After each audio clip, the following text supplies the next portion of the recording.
Hi, my name's Shannon and I've been in EO for 7 years. My business is Education and Migration Services Australia. We're an international consulting business that helps with migration strategy for people wanting to come to Australia or for companies looking to bring in workers internationally. So I joined EO because I'd heard, as I mentioned, I was a member of an organisation called Tech and I had a great little group, but there was nothing more than that. And I joined EO because I'd ran into a member in Melbourne and I'd heard there was this connection to a wider group of global entrepreneurs that I wanted to be part of. Yeah, so the biggest learnings I think I take from EO is we have a lot of learning events that we run. We just had a session this morning, for example, with Jack Daly, and I had 2 pages of notes and things that I can implement into my business walking away from this, and I've already got the team G'd up for what we can do with that. I think the other tools that I really like within EO is that network of people who have gone through the same experience as you, who have been there, who have had the same challenges, and who are there both as a support network, but also there to celebrate with once you kick your goals.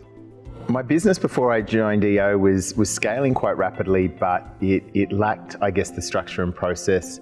I was a solo director, so I didn't really have anyone around me to kind of bounce ideas off. I had just joined Tech, which I'd been in for a year or two, and I had a really tight little group of entrepreneurs that I was part of, but I felt that I needed, I guess, more connection.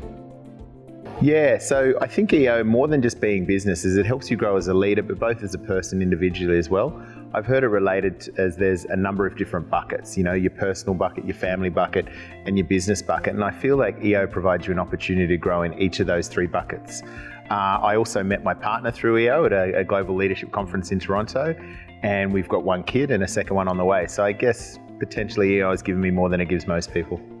Yeah, so EO really differentiates from other organisations in that when I was a part of Tech, I had a great forum or group of sort of 7 or 8 businesses that I was around, but I didn't have anything outside of that. What EO has given me is a global network of entrepreneurs who have walked the same path or are walking the same path as well. So if I'm flying to our office in Mexico, I get picked up at the airport by EOers and go to one of their events. If I'm going to the Philippines, I connect with other EOers that I know there as well.